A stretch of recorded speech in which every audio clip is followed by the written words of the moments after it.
to do with facilitating success.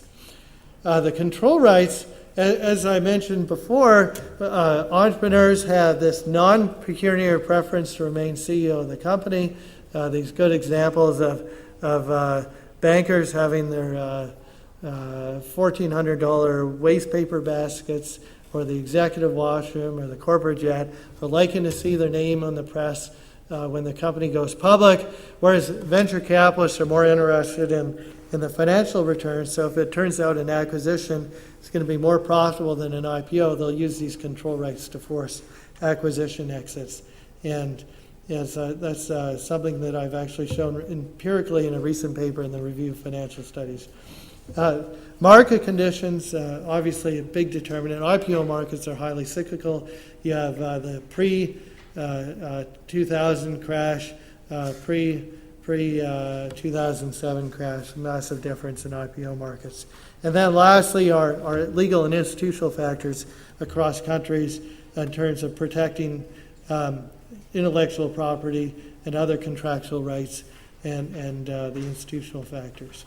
So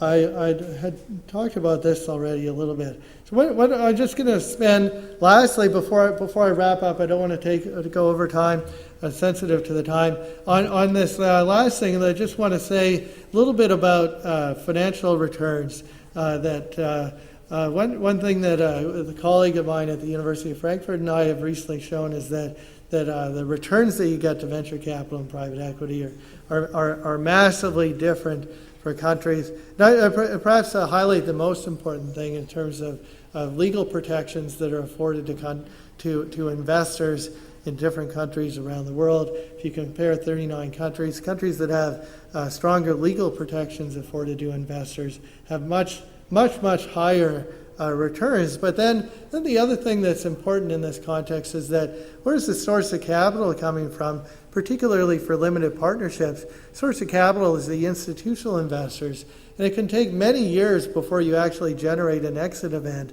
And prior to that exit event, you have this picture I like to put up, where funds are intermediaries between the institutional investors and the entrepreneur. And so prior to this exit event, which can take 2 to 7 years, you have these returns that get reported to the institutional investors.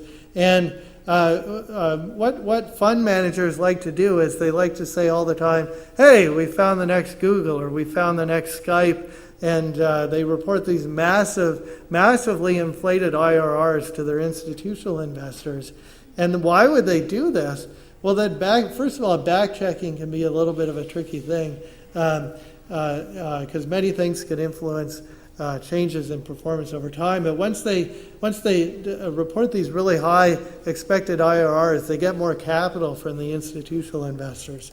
And so that what that does is that it distorts our allocations to venture capital and private equity in a very significant way. And this in turn has negative impacts, if you will, on the overall flow of capital into this important area of financing entrepreneurs, so that institutional investors are overall less likely to give capital to their investors if they feel this is distorting things.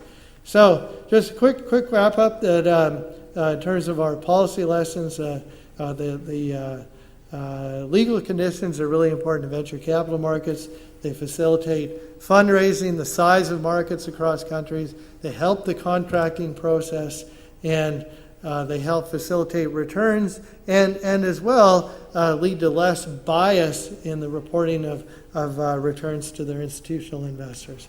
And as I said earlier, I was smart. I married my co-author, so I always knew where to find her, and I frequently wake her up in the middle of the night to ask her about regression results and other things like that. But if you like what we have to say, we have a recent book that summarizes some of our work on this topic. And I thank you once again for the chance to be part of this opening, and hope to work with you more closely in the future, and likewise interact with everybody and learn from everybody. Thanks once again.